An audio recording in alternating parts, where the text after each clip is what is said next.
There's my audience.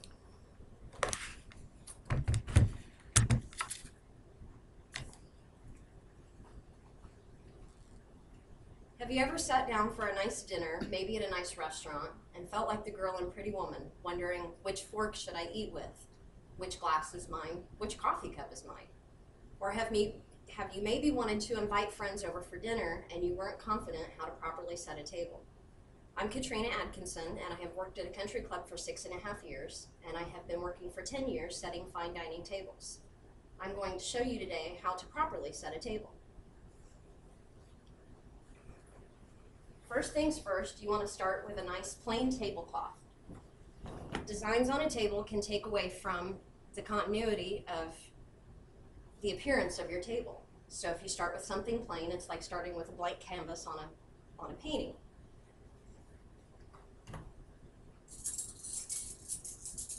The first thing to remember is that you always want to start from the outside in. So your first course will be the first piece of silverware on the outside that you pick up. The second course will always work its way in.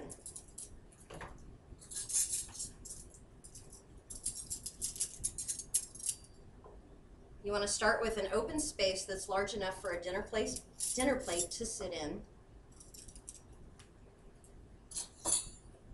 And then your silverware should work its way out according to how many courses you have. I'm going to set for a 4-course meal. First course would always be a soup, then a salad, then a dinner entree, and then your dessert. So on the outside I have my soup spoon that I'm going to start with, and then the next course would be the salad, so I'm going to start with that over here. The next course would be the dinner. Now a lot of people think that the dinner forks should be set on the right side because most people are right-handed. Truth is, when you eat dinner, you usually eat with both utensils, the fork and the knife. So the forks would be in your left hand and the knife in your right. Then the last course would be dessert and probably coffee to go with your dessert. So I'm going to continue to set all 4 places exactly the same.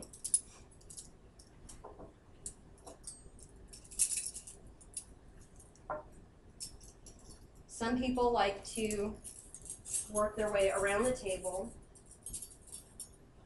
with the same silverware, doing all of the knives and spoons first, and then go back and do the forks. Some people are more comfortable doing an entire place setting and then moving on to the next.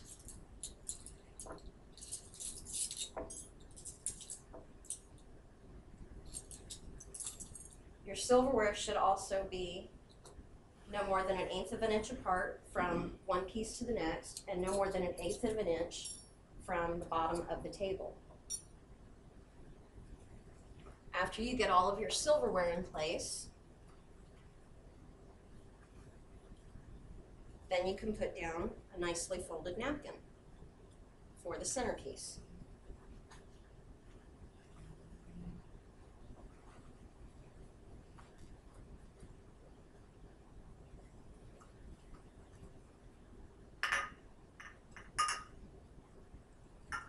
You also can't have a proper meal without a water glass.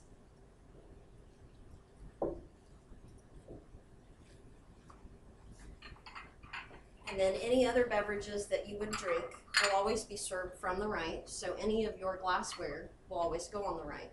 Coffee cup will go to the right of your furthest spoon with the handle pointing at 5 o'clock.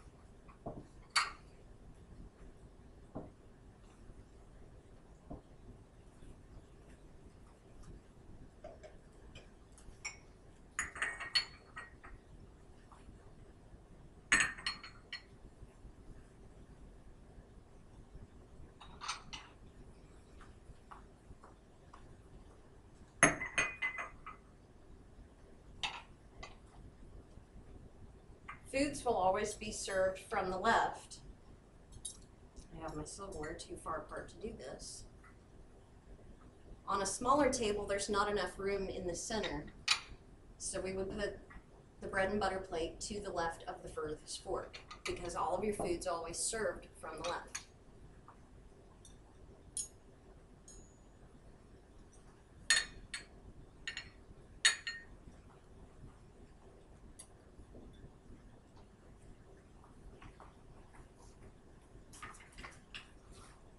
Now, if you have a large enough table, you can always put a centerpiece, but it should be proportionate.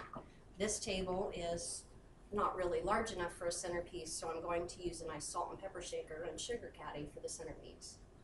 When you're finished, the table should look pleasing, and it should be a nice, open, appealing start to a very nice dinner. So, in conclusion, you should be able to sit down for a nice dinner and at least know which fork is yours and why you have all the different forks and spoons. Thank you.